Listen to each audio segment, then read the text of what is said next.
తెలంగాణ శాసనసభ శీతాకాల సమావేశాల రెండో రోజు తీవ్ర ఉద్రిక్తతల మధ్య కొనసాగుతోంది. రాష్ట్రంలో రైతులు ఎదుర్కొంటున్న యూరియా కొరత అంశంపై చర్చ జరగాలని డిమాండ్ చేస్తూ ప్రధాన ప్రతిపక్షం బీఆర్ఎస్ అసెంబ్లీలో పెద్ద ఎత్తున నిరసనకు దిగింది. ఈ ఉదయం సభ ప్రారంభమైన వెంటనే బీఆర్ఎస్ ఎమ్మెల్యేలు చేతుల్లో ప్లకార్డులు పట్టుకుని అసెంబ్లీ హాల్లోకి వచ్చారు. కాంగ్రెస్ వచ్చింది, రైతులను నిండా ముంచింది అంటూ నినాదాలు చేస్తూ ప్రభుత్వంపై వారు తీవ్ర విమర్శలు గుప్పించారు. ఈ పరిణామాలతో శాసనసభలో ప్రభుత్వం ప్రతిపక్షాల మధ్య మాటల యుద్ధం మరింత తీవ్రమైంది. నేను గౌరవ లెజిస్లేటివ్ అఫేర్ మినిస్టర్ గారు శ్రీధర్ బాబు గారు, ఏం సార్ ఇది సభ నడిపించే పద్ధతి ఏంది? రెండోది ప్రధాన ప్రతిపక్షం. ఇప్పుడు మీరు ఆ క్వశ్చన్ ఆన్సర్ ఇచ్చేటప్పుడు స్పీకర్ గారు గౌరవ సభ్యులకు అందరికీ మాట్లాడే అవకాశం ఇచ్చారు. మాట్లాడినప్పుడు హరీష్ రావు గారు ఏం మాట్లాడారు మీరు చూసారు, మీరు రాసుకున్నారు కూడా. మేము పునరుద్ధరణ కార్యక్రమానికి సహకరిస్తాం, కానీ పేదవాళ్ళకు జరిగేటువంటి నష్టం విషయంలో మీరు ఏ పద్ధతిలో చేస్తారు అనేటువంటి అంశం చెప్పారు వారు. దాంతోపాటు కాళేశ్వరం మల్లన్న సాగర్ నీళ్లు తీసుకొచ్చి 2.5 TMC ఇస్తుండ్రు అనేటువంటిది దాని డీటెయిల్స్ కూడా చెప్పని చెప్పారు. ఎక్కడ కానీ ప్రభుత్వాన్ని కానీ లేకపోతే మీరు పెట్టినటువంటి ఈ యొక్క మూసీ రివర్ ప్రాజెక్టు విషయంలో కానీ అపోజ్ చేసినట్టు వారు మాట్లాడిన సందర్భం లేదు. కానీ ముఖ్యమంత్రి గారికి అంత ఆవేశం ఎందుకు? కడుపుల విషయం మాకున్నారా ఆయనకున్నారా? ఏం మాట్లాడుతున్నారు సార్ ఆయన? మేమేమన్నా స్పీకర్ గారు మేమేమన్నా బాధ్యత రహితంగా మాట్లాడినామా? అదే సార్, మేమేమడిగినామంటే ముఖ్యమంత్రి గారు మాట్లాడారు. మీరు పెద్దరికం ప్రదర్శిస్తారని అవకాశం ఇచ్చిన మీరు డిబేట్ కు ఛాన్స్ ఇవ్వకండి. సరైన సూచనలు ఉంటే చెయ్యండి. అట్లాగా sir, leader of the house లో మీరు కించపరిచే విధంగా మీరు ఏం మాట్లాడకండి. అట్లా కాదు, దయచేసి స్పీకర్ గారు మా హక్కులను కాపాడాలి. రెండోది ఏంటంటే ముఖ్యమంత్రి గారు మాట్లాడేటప్పుడు మాట్లాడేవాడు సార్. లేదు, మీ హక్కులను కాపాడనికనే మీకు అవకాశం ఇచ్చిన నేను. అట్లాంటి మళ్ళీ హక్కులను కాపాడాలంటే ఎట్లా సార్? సార్ ఇక్కడ మేము అడుగుతుంది ఏంటంటే మా హక్కులను కాపాడాలని మేము చెప్తున్నాం అధ్యక్ష. రెండోది ముఖ్యమంత్రి గారి మీద మేము ఎవరైనా ఇక్కడ నుంచి ఎవరైనా కానీ హరీష్ రావు గారు కానీ మేము కానీ వారిని కించపరిచినట్టు మాట్లాడిన విషయం ఏమన్నా ఉన్నదా మీరు చెప్పాలి, లేదంటే శ్రీధర్ బాబు గారు చెప్పాలి. మేము అనుకుంటేనే మేము మధ్యలో లేచింది క్వశ్చన్ అవర్ ఇన్ని గంటల పాటు ఎందుకు షార్ట్ డిస్కషన్ పెట్టాలనేటువంటిది మేము అడిగినాం. ఆ విషయం చెప్తుంటే వారి ఆవేశంతో మీ కడుపుల విషయం ఉంది, మిమ్మల్ని తీసుకుపోయి అనంతగిరి హాస్పిటల్ మినిస్టర్ గారు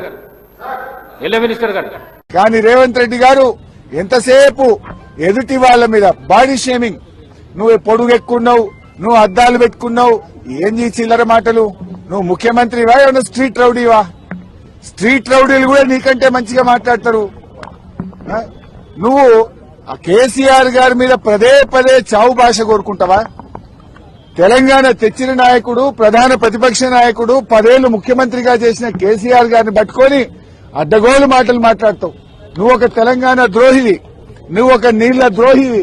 నువ్వు కేసీఆర్ గారి పట్ల అటువంటి భాష మాట్లాడడం చాలా తీవ్రంగా మేము ఖండిస్తా ఉన్నాం. రాహుల్ గాంధీ గారు పొద్దున్న లేస్తే రాజ్యాంగం చేతిలో పట్టుకొని తిరుగుతాడు. ఇక్కడేమో అసెంబ్లీలో రాజ్యాంగం ఖూనీ అయితా ఉంది. ప్రధాన ప్రతిపక్షానికి మైకే ఇవ్వడం లేదు. అందువల్ల మేమందరం కూడా ఇక ఈ శాసనసభలో కూర్చున్నా వేస్ట్, మైక్ ఇవ్వకుండా ముఖ్యమంత్రిని తిట్టద్దంటాడు. స్పీకర్ గారు ఆన్ రికార్డ్ అక్కడ కూర్చొని మీరు ముఖ్యమంత్రి గారి మీద విమర్శ చేయొద్దు అంటాడు. అనొచ్చా అట్లా? స్పీకర్ ముఖ్యమంత్రి గారి మీద మీరు మాట్లాడితే మీ మైక్ కట్ చేస్తా అంటాడు. మరి మేము ఉండేందుకు అసెంబ్లీలో? స్పీకర్ గారి పక్షపాత వైఖరికి నిరసనగా ఈ శాసనసభ ఈ సెషన్ ను బీఆర్ఎస్ పార్టీ బహిష్కరించాలని నిర్ణయం తీసుకున్నది. స్పీకర్ గారు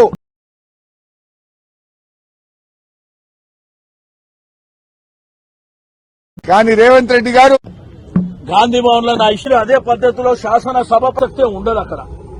ఎందుకంటే లక్షలాది రూపాయలు వెచ్చించి శాసనసభ నడుస్తుంది.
మూసీ ప్రక్షాళన కావాలా వద్దా అని సీఎం రేవంత్ రెడ్డి ప్రధాన ప్రతిపక్షమైన బీఆర్ఎస్ సభ్యులను అసెంబ్లీలో ప్రశ్నించారు. ఇవాళ మూసీ పునరుద్ధరణపై చర్చ సందర్భంగా ఆయన సభలో మాట్లాడుతూ మూసీ ప్రక్షాళనపై బీఆర్ఎస్ పార్టీ ఏం చెప్పాలనుకుంటున్నారో చెప్పండని కామెంట్ చేశారు. మూసీలో ఉండే కాలుష్యం కంటే కొంతమంది కడుపులో విషం ఎక్కువ ఉందని సెటైర్లు వేశారు. అసలు మూసీ ప్రక్షాళన కావాలా వద్దా అని సీఎం రేవంత్ రెడ్డి సభలో ప్రధాన ప్రతిపక్షాన్ని ప్రశ్నించారు. సంవత్సరంన్నర నుంచి నిరంతరం పనిచేస్తే ఇప్పుడు ఒక కొలిక్కి వచ్చినాయి.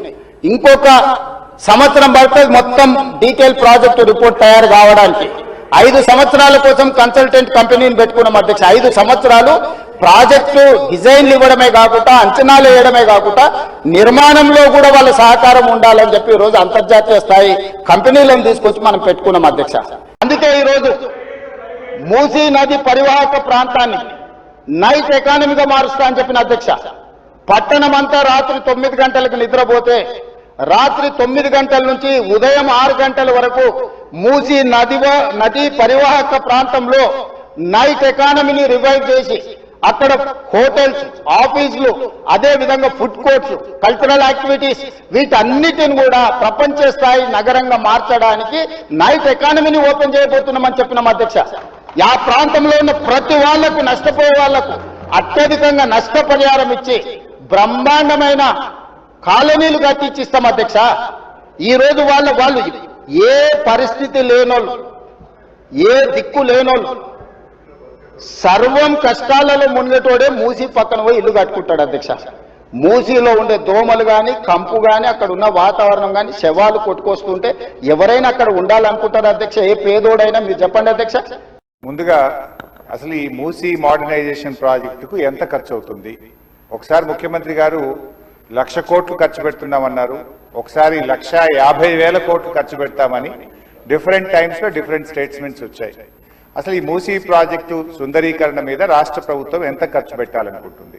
ఎందుకంటే ఒకవైపు పిల్లల స్కాలర్షిప్లు ఇవ్వమంటే డబ్బులు లేవు, కోసుక తింటారా అంటున్నారు, లేదా రిటైర్డ్ ఎంప్లాయీస్ కు డబ్బులు ఇవ్వండి అంటే డబ్బులు లేవంటున్నారు.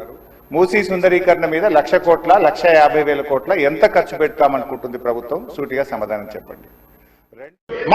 ఆయన దుఃఖం చూడు, ఆయన బాధ చూడు. కడుపులో విషము ఎట్లా అంటే కడుపు నిండా విషయం. మూసీలో ఉన్న కాలుష్యానికంటే వీళ్ళ కడుపులలో అంతకంటే ఎక్కువ విషయం ఉంది అధ్యక్ష.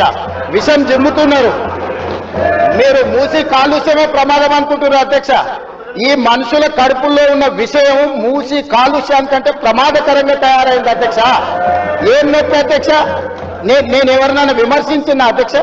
నేను ఈ ప్రభుత్వం ఏం కార్యక్రమాలు చేపట్టబోతుందో సభలో సభ్యులు మాకు తెలవాలని అడిగినారు. పాయల శంకర్ గారు ఏమడిగినారు అధ్యక్ష? మేము సభ్యులము, ప్రభుత్వం ఏం చేస్తుందో మాకు వివరించండి, మేము కూడా మా చేతనైనా సాయం చేస్తామని మాట్లాడినారు అధ్యక్ష. నేను వివరాలు చెప్పే ప్రయత్నం చేస్తే విషయం ఎందుకు తప్పుతున్నారు అధ్యక్ష?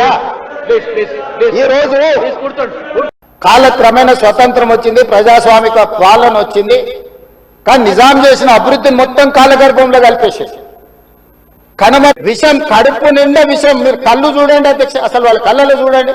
వాళ్ళ కళ్ళకిన ఓలే శక్తి ఉంటే ఆ విషపు కళ్ళతో చూస్తే మొత్తం కాలి బూడిదైపోయేటట్టు చూస్తున్నారు అధ్యక్ష.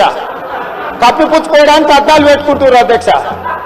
అది కప్పిపుచ్చుకోవడానికి అద్దాలు పెట్టుకుంటున్నారు అధ్యక్ష. అద్దాలు పెట్టుకున్నా మీ విషపు చూపులు ప్రజలకు అర్థమవుతాయి. బాధ్యతాయుతమైన పదవిలో ఉన్న రేవంత్ రెడ్డి మాజీ ముఖ్యమంత్రిని పట్టుకుని ఉరి తీయాలని అనడం సరికాదని తెలంగాణ జాగృతి చీఫ్ ఎమ్మెల్సీ కల్వకుంట్ల కవిత అన్నారు. తన రాజీనామా ఆమోదించాలని కోరినందుకే తాను ఇవాళ శాసన మండలికి వచ్చానని తెలిపారు. ప్రత్యేక రాష్ట్ర సాధనకు తన ప్రాణాలు సైతం లెక్క చేయకుండా కొట్లాడిన కేసీఆర్ ను ఉరి తీయాలని అంటే రక్తం మరుగుతోందని అన్నారు. అలా అయితే రేవంత్ రెడ్డిని ఒక్కసారి కాదు 2 సార్లు ఉరేయాలని కామెంట్ చేశారు. కేసీఆర్ ను కసబ్తో పోల్చడం తప్పని, ఓ ఉద్యమ నాయకుడిపై మాట్లాడే ముందు రేవంత్ 1కి 2 సార్లు ఆలోచించాలని కవిత అన్నారు. అట్లా కాకుండా ఈ బబుల్ షూటర్స్ గా చెప్పుకునేటటువంటి వాళ్లకు డిప్యూటీ ఫ్లోర్ లీడర్ పదవులు ఇచ్చి మరి వారితో జవాబు చెప్పిద్దామంటే ప్రజలకైతే విషయం అర్థం కాదు, మ్యాటర్ పోదు. మరి బబుల్ షూటర్ల వల్లనే ఈ ట్రబుల్ అంతా వచ్చింది.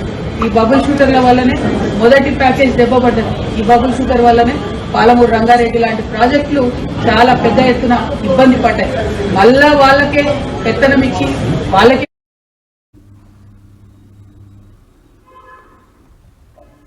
తెలంగాణ శాసనసభ సమావేశాల్లో అధికార పార్టీ తీరుపై బీఆర్ఎస్ ఎమ్మెల్యే కేపీ వివేకానంద తీవ్ర విమర్శలు గుప్పించారు.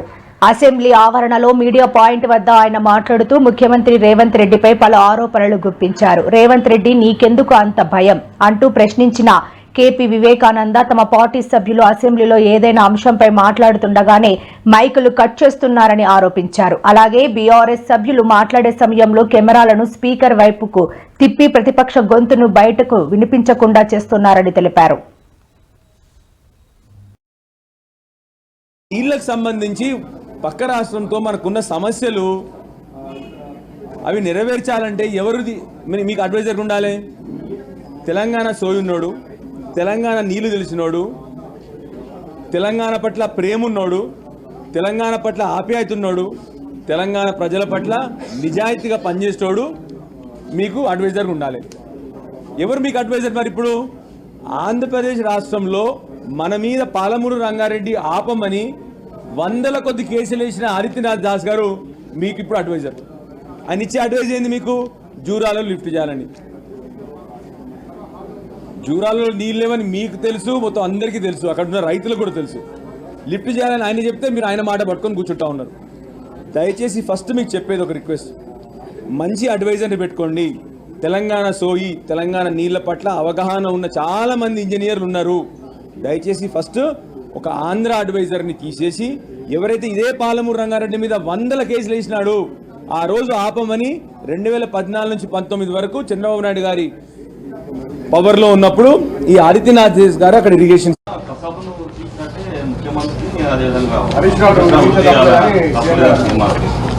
ఇంతకుముందు చెప్పినా కదా, బైపోలార్ డిసార్డర్ అంటారు దాన్ని. పొద్దున ఒక మాట, సాయంత్రం ఒక మాట. బైపోలార్ డిసార్డర్ అంటే మెంటల్ డిసార్డర్. అదొకటి అంటే పొద్దున ఒక మాట మాడతారు, పొద్దున ఒక ఆవేశంగా ఉంటారు, సాయంత్రం రానువా మా అసెంబ్లీకి రా అంటారు. నిన్ననే 2 మాట్లాడండి, మరి అసెంబ్లీకి రండి, మాకు వచ్చి అడ్వైజ్ ఇవ్వండి అని చెప్పిండు. మేము మీకు పూర్తిగా గౌరవిస్తాం అన్నాడు. ఫస్ట్ ఆఫ్ ఆల్ ఒక ముఖ్యమంత్రి అసెంబ్లీలో 3-4 సార్లు ఇప్పటికి నేను మీకు గౌరవిస్తా అంటే ఏంది అన్నట్టు? అంటే నువ్వు గౌరవించట్లేదు అన్నట్టే కదా, నువ్వు పద్ధతిగా ప్రవర్తించట్లేదు అన్నట్టే కదా, మూర్ఖంగా చిల్లరగా ప్రవర్తిస్తున్నావు అన్నట్టే కదా. చిల్లర ప్రవర్తనకి నువ్వే సమర్థించుకుంటున్నావు, నువ్వే చెప్తున్నావు నేను చిల్లర ప్రవర్తిస్తాను, ఇప్పుడు మీరు వస్తే మాత్రం బాగా ప్రవర్తిస్తానని చెప్పి నువ్వే చెప్తా ఉన్నావు.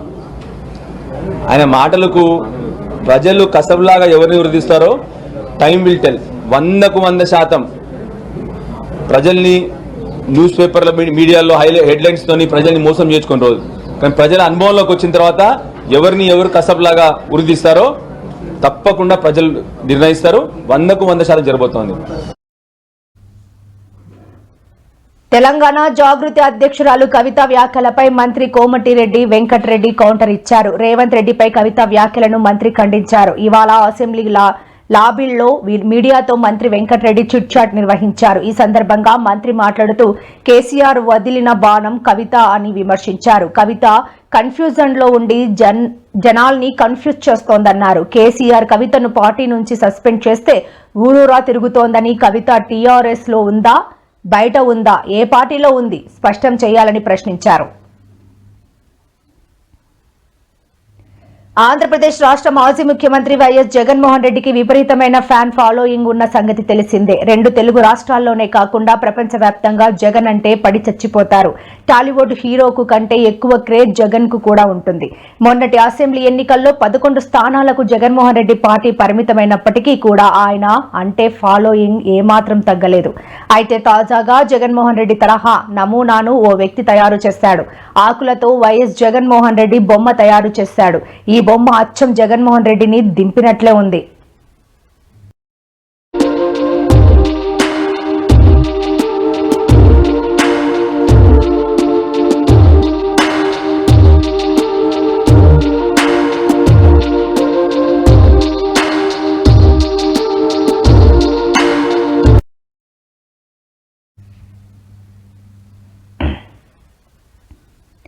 దేశ రాజకీయాల్లో మరో సంచలనం చోటు చేసుకుంది. కర్ణాటకలోని బళ్ళారిలో ఇవాళ ఉదయం కాల్పుల కలకలం రేపాయి. ఎమ్మెల్యే భరత్ రెడ్డి సన్నిహితుడు సతీష్ రెడ్డి గన్మెన్ వద్ద గన్ లాక్కొని గంగావతి ఎమ్మెల్యే అపర కుబేరుడు గాలి జనార్దన్ రెడ్డిపై కాల్పులకు తెగబడ్డాడు.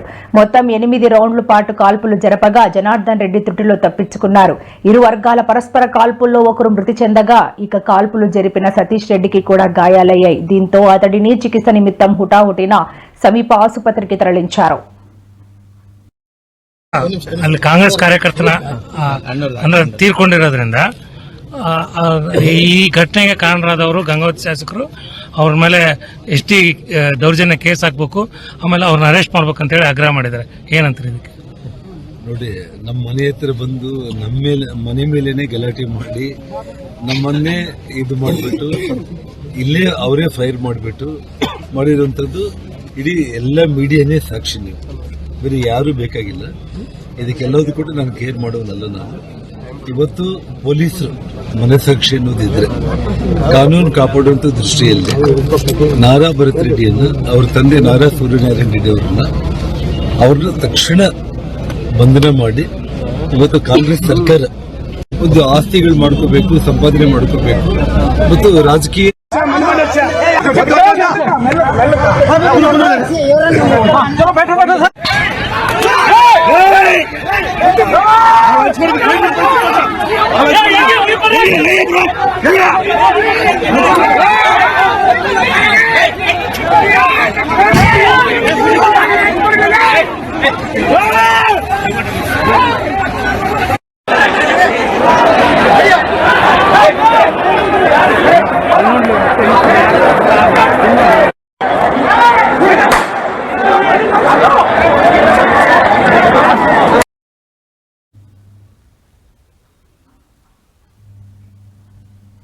వైఎస్ఆర్ కాంగ్రెస్ పార్టీ నాయకుడు జోగి రమేష్ కుటుంబాన్ని లక్ష్యంగా చేసుకుని కూటమి ప్రభుత్వ కక్ష సాధింపు చర్యలకు పాల్పడుతోందని వైఎస్ఆర్సీపీ నేతలు తీవ్రంగా ఆరోపిస్తున్నారు. కస్టడీలో ఉన్న జోగి రమేష్ ను వైద్య పరీక్షల నిమిత్తం విజయవాడ ప్రభుత్వ ఆసుపత్రికి తీసుకొచ్చిన ఎక్సైజ్ అధికారుల చర్యలు రాజకీయ వేధింపులకు నిదర్శనమని విమర్శిస్తున్నారు. జోగి రమేష్ ను కలిసేందుకు ఆయన కుటుంబ సభ్యులు, భార్య, కుమారులు విజయవాడ ప్రభుత్వ ఆసుపత్రికి చేరుకున్నారు. అయితే అక్కడ వారికి సహకారం అందించాల్సిన అధికారులు బదులుగా బాచవరం పోలీసులు జోగి రమేష్ భార్యకు, కుమారులకు నోటీసులు జారీ చేయడం తీవ్ర వివాదాస్పదంగా మారింది.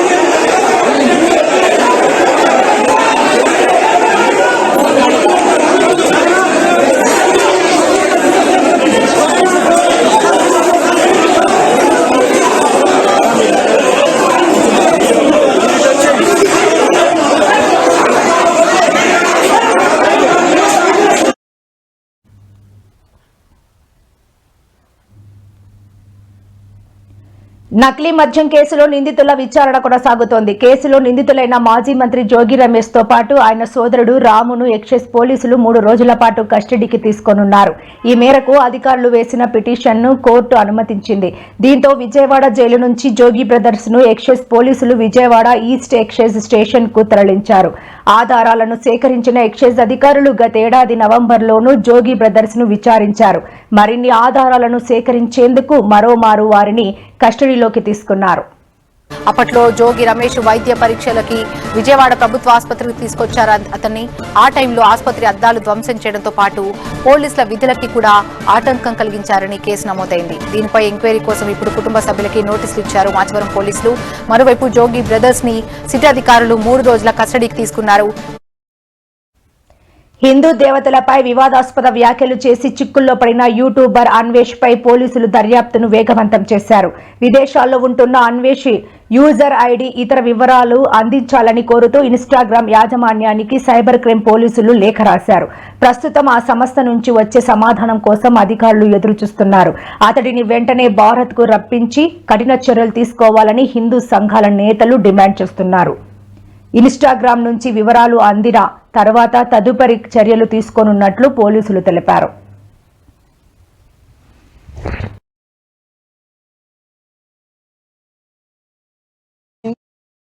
క్రిస్టియన్ అని ఒకడు, ముస్లిం అని ఒకడు.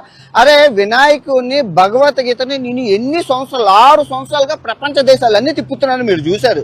కిల్లిమంజారో కొండెక్కి కూడా వినాయక పూజ చేసుకున్నాను. మీరెవరో చెప్పడానికి నేను హిందువుని కాదని. నేను జస్ట్ నెల రోజులు అయింది మహాభారతాన్ని ఉపవాసం ఒంటు పూటతో 60 రోజులు చెప్పాను. రేపు రామాయణం చెప్తాను. రామాయణం అయిపోయాక భాగవతం చెప్తాను. అది నా ఇష్టం. నేను హిందూ ధర్మంలో పుట్టాను. మీరెవరు చెప్పడానికి?